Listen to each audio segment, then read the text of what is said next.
All right, wonderful people, welcome back. Una don't see us in the hot. If you watch for your screen there, you go see those soldiers where they march one by one, left, right, left, right, left, right.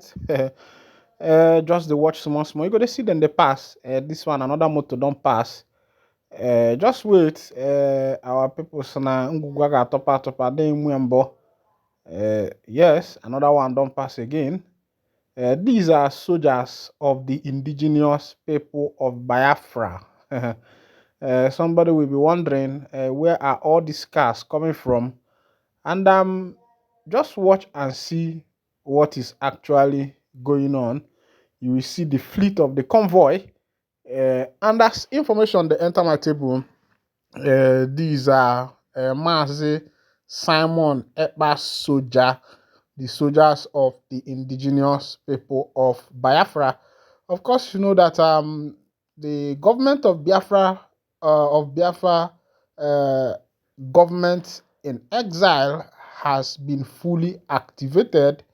Last week, the Prime Minister of the Biafra Republic government in exile, Mazi Simon Ekpa Wanjoko, visited the United States Congress, and there were a lot of prominent men, government parastatals, that he talked with face to face in order to be able to relate the matters that concerns the indigenous people of Biafra. And according to him, this is the first of its kind that the matter that concerns the people of Biafra has never been brought to the US Congress or Parliament.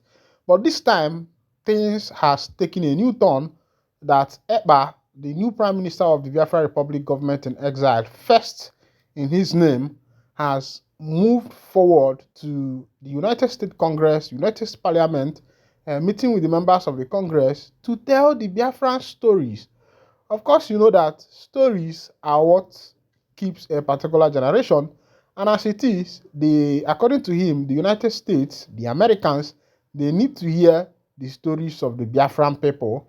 Of course, you know that from 1967 to 1970, which was approximately 3 years, the people of the indigenous people of Biafra suffered heavily in the hands of the NIG government, of which after the end of the war, the then head of state, Gowon, declared no victor, no vanquish. And that was when the introduction of 3DR was introduced. First is rehabilitation, reconstruction, and the last one of which I'll still remember and tell you. But as it is, you find that this reconstruction, this rehabilitation, has not been fully implemented in the southeastern part of Nigeria. We have seen this rebuilding, this reconstruction, this rehabilitation only in the western and the northern part of the world.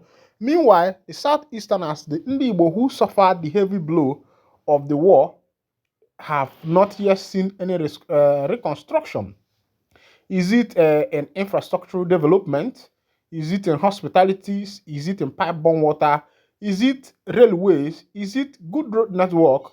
Some of these things has not been actualized in the southeastern part of Nigeria. And right there on your screen, you see these soldiers who are marching in their gallantness, in their heaviness, and in their toughness. You see their faces. You know that men are not smiling because each and every one of them have been trying to see the face of each and every one of them, but all the faces are clearly covered as they be. Meanwhile, e don shele for the obodo as e dey be, and as we don dey put mouth, dey put eye to understand what is actually happening here. And I was wondering, I thought that this is a thing of having freedom, the indigenous people of Biafra getting their freedom back, and the rest of them. And you find out these soldiers are quite prepared. It looks as if they are going for war. And I myself am trying to interpret what is actually happening there. But I believe that things that cause for freedom of a particular people, freedom of a particular generation, freedom of a particular or secession of a particular ethnic group, I think it is not what is done with gun barrel and the rest of them. It is done with true pen. Of course, we are in the 21st century where development, where the eyes of the people have opened. The world is now global. Of course, you can be in your room and see what is happening in United States of America, and that is the world we are in now. And I think that the indigenous people of Biafra should take advantage of uh, this global development that we are in now to be able to actualize whatever they want to actualize. Because whatever you put up on social media, there, everybody is seeing it, everybody is watching, and people are seeing what is happening in the land of the indigenous people of Biafra. Don't forget that you are still on your favorite channel. And if this is your first time of joining us, please kindly go ahead and subscribe, like, comment, and share. And also remember to on your notification button so that whenever our news is dropping, you will be the first. We'll collect them. Meanwhile, thank you for listening. God bless. Isi Guzoro is trying to communicate to everybody is that this is the time for the River State people to take position, because all those English and write up and long story is that this is the time of River State, that there are some people who are advising Ike the Hakim, who was the former governor of Imo State from 2007 to 2011. Of course, you know then that there were a lot of propagandas that went with Mazi Ike the Hakim, who was the former governor of Imo State.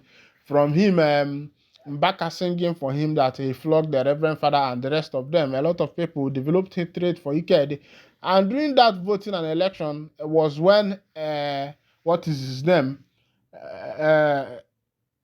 What is his name? The former governor of Rochas Okorocha emerged. Rochas Okorocha won that election, and Rochas Okorocha became two-time governor of Imo State from that 2011 down to when Emeki Hedioha was declared the winner, and the going of court of Hope Uzodinma and the rest of them. But meanwhile, what this guy is trying to say that is that some people are compelling Ikedi to become the next President General of ohanezendigbo. And according to Isi Guzoro, he said that, and that is not what Iked or Hakim should be pursuing now, that he should go ahead with pursuing his political career, whether becoming the next one-time governor of Imo State, or maybe becoming the vice president, or even the president in the nearby future, but contesting for the President General of ohanezendigbo, according to Isi Guzoro, that this is the tenure of the River State people to take over as the President General of ohanezendigbo, that this has been the loophole immediately after the 1967 to 1970 Biafra Nigeria Civil War. And what I looking at that history, you find out that if you remember that most of the Igbo people who owned land and landed properties in Port Harcourt, those properties were not given back to them. A lot of them, the people who were there, occupied the property and refused to give it back to Ndi Igbo. And I'm not trying to bring what is called tribalism, but if you watch the record of the Igbos and that of the South people, you will find out that there is no correlation. There is no correlation. There is no unity. There has been always a fallout. Ojukwu tried it with them and it failed. Mazina they tried it with Asari Dokubo. It failed.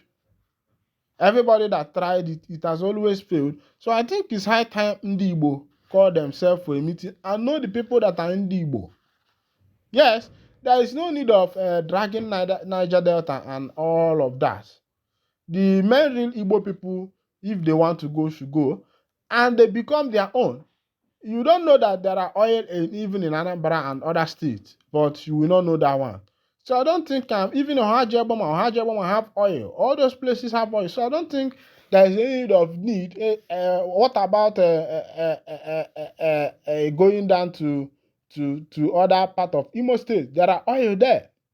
In Anambra is there too. So there is no need of Ndi Igbo trying to make sure that they are carrying the South people along, Such people are doing their own thing.